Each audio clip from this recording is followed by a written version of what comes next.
Hey, I've got a strange story to share, and I'm still not sure what to make of it.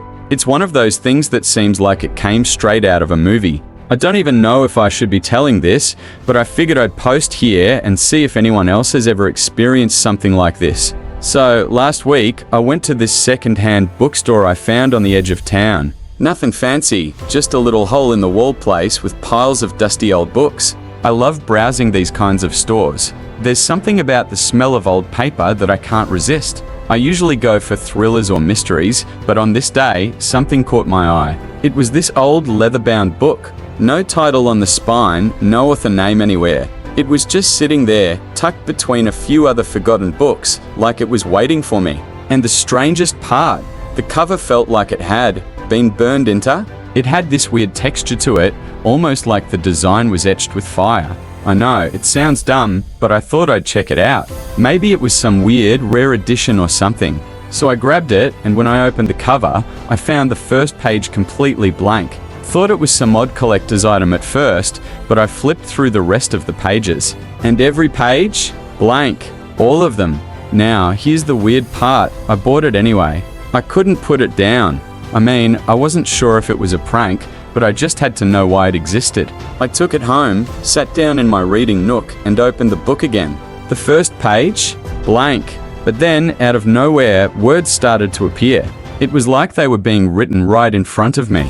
And the story? It was about a detective named William who was trying to solve a case. A missing heir from some rich family. Honestly, I thought it was just another cheesy mystery at first, but then things started to get weird. The more I read, the more it started to feel like William wasn't just some fictional character. His story started to mirror my life. I'm not even kidding. There were details in the book that seemed to describe things that had happened to me, places I'd been, conversations I'd had. Some of the locations were even spots I used to visit when I was a kid. It was like the book was alive, watching me. That night, it got even stranger. I had this vivid dream where I was William.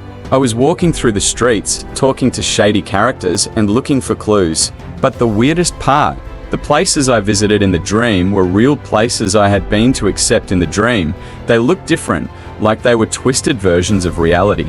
I woke up in a cold sweat, my heart racing. The dreams didn't stop. They got worse every night. It was like I couldn't escape the story, even when I was awake. Now, here's where things took a darker turn. A few days later, while I was walking in the park, I saw him. A guy standing across the street in a trench coat, looking at me. I couldn't make out his face, but I just knew he was part of the book. And this was where things got even more bizarre. I quickly turned the other way, tried to shake it off. But that night, he was outside my window, just standing there, watching.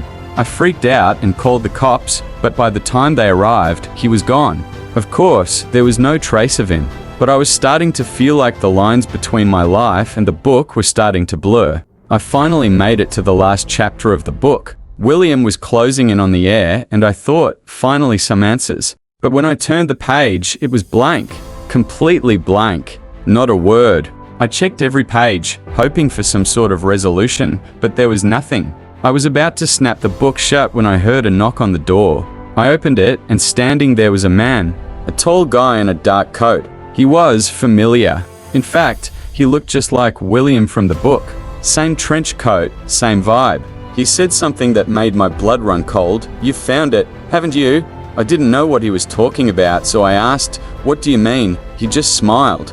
The story doesn't end here. The final chapter is for you to write. I wanted to scream, but I couldn't. The man stepped into my apartment without waiting for an invite and sat down across from me. He told me things I didn't want to hear. Apparently, the book wasn't just a story. It was a guide, a map, leading me to this moment. I was the heir, not some fictional character from a story. Me. And this whole thing, the book, the man, the dreams, it was all leading to this truth. It didn't make sense at first, but then the pieces clicked. The book was trying to show me something I'd buried deep down. My past, my family, and a truth I had been avoiding my whole life. The man handed me the book. This time, the last page was no longer blank. It had words on it, a new chapter. And now, I have to make a choice. Do I follow the story? Do I write my own? Or is it all just a game being played with me? I'm terrified, but I can't put the book down.